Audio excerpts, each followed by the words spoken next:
예, 안녕하세요. 또 한번 댓글 읽어보겠습니다. 내가 하느님이라면 주었던 삶들을 거두어 가고 싶다.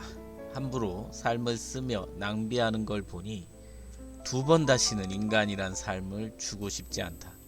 생명 제공 담당자는 제공 목록에서 인간이란 항목을 삭제하라.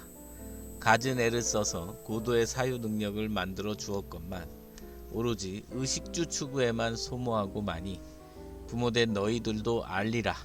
자식들이 청춘을 허비한다고 느낄 때 그 청춘을 회수할 수 있다면 회수해버리고 싶은 심정을.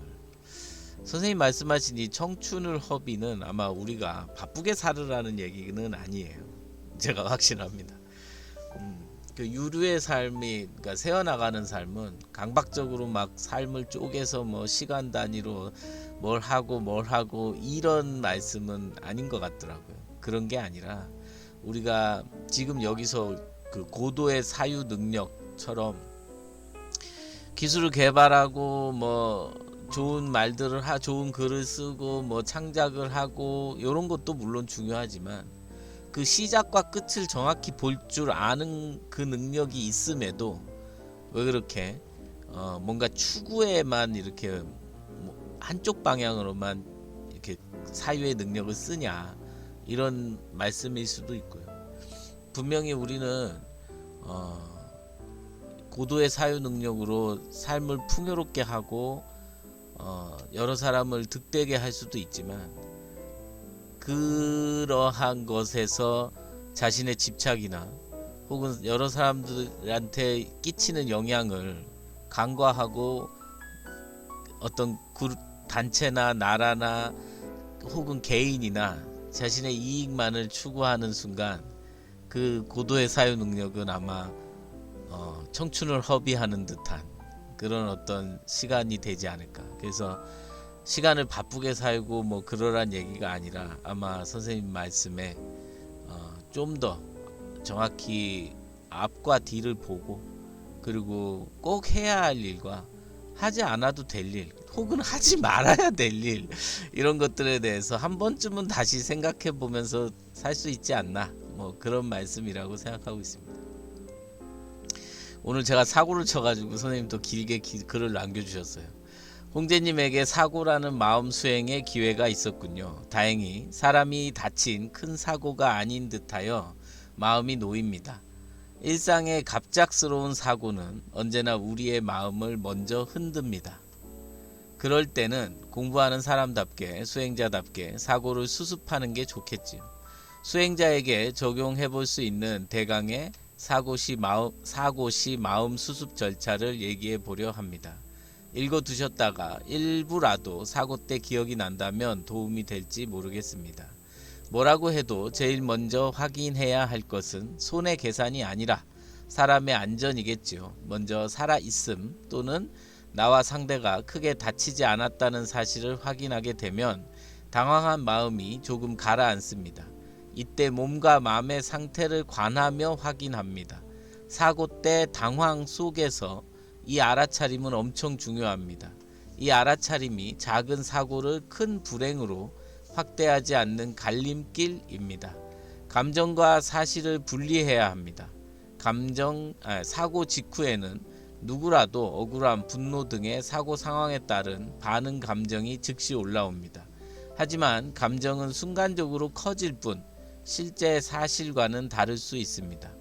지금 나와 상대의 과실에 대한 원망 등의 울화가 올라오는구나 하고 알아차리되 그 감정으로 바로 말하거나 행동하지 않는 것이 좋습니다. 선에서 말하는 반응 이전의 알아차림이지요. 이 알아차림이 있다면 심호흡 몇 번을 확인할 수 있을 정도의 평정이 됐을 겁니다. 이때 심호흡 몇 번을 합니다. 5번째, 상대를 적으로 만들지 않는 것이 좋습니다. 상대도 놀라고 당황한 상태일 겁니다. 작은 사고를 인간관계의 싸움으로 번지게 만들면 해결도 어렵고 마음 상처만 서로 커집니다. 사람은 누구나 실수할 수 있다는 여지를 조금 남겨두면 상황을 훨씬 부드럽게 풀 수 있습니다.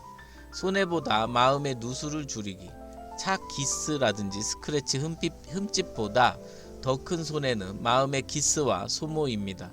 작은 사고 하나를 오래 붙잡고 계속 떠올리면 하루 전체가 오염됩니다. 그러면 붓다의 두 번째 화살을 맞는 일입니다. 현실 처리는 담담하게, 마음을 비운다고 현실 처리를 소홀히 하라는 뜻은 아닙니다. 사진 기록, 보험 처리, 병원 확인 등은 차분하게 정확히 해야 합니다. 다만 감정적으로 과장하지 않는 것이 핵심입니다. 수행자의 관점에서 본다면 이런 순간은 자신의 습기를 보는 좋은 기회가 됩니다. 나는 억울함에 얼마나 취약한가? 내 자존심은 어디서 즉시 반응하는가? 몸은 멀쩡한데 왜 마음은 오래 흔들리는가? 그래서 비록 불행한 일이지만 작은 사고는 작은 수행 화두가 되기도 합니다. 결국 가장 중요한 태도는 이것입니다. 사건은 해결 가능한 스쳐 지나가는 일로서 사무적으로 처리하여 흘려보내고, 마음은 사고를 오래 붙들지 않고 사고 처리에 필요한 만큼의 정신 에너지만 쓰고 다음 일상을 이어갈 수 있게 해야 좋습니다. 미안, 너무 길었네요. 우선은 그 7번 현실 처리는 담당하게, 요 말씀이 많이 기억이 나요. 예전에 한참 마음이 좀 힘들었을 때 상대방이 이제 제가 차를 치고 갔다 그러더라고요. 근데 이제 CCTV라도 좀 보고 그 사람 차 얼마나 손상됐는지도 보지도 않고 그냥 바로 그냥 병원 보험 처리 해드릴게 하고 한 적이 있어요. 제가 그때 마음이 너무 무너져 있었고 막 그냥 다 귀찮더라고요. 근데 그때 이제 그렇게 처리해 놓고도 좀 이제 두 번째 화살, 내가 왜 그랬을까 뭐 이런 생각도 오래 갔던 것 같고, 오히려 그때 당시 좀 담담하게 이렇게 좀 처리할 부분은 꼭 처리를 해야겠구나 그런 생각도 들었고, 수행자의 관점에서 본다면 역시 이것도 어떤 작은 일이지만 그때 이제 알아차림이라는 좋은 어떤 좀 그런 방편으로 이렇게 좀 내 마음을 한 번 더 이렇게 오래된 습기에 치우치지 않는 그런 내 마음을 좀 다스리는 그런 공부도 이게 가능하겠구나 이 생각도 들고 그랬습니다. 예, 고맙습니다.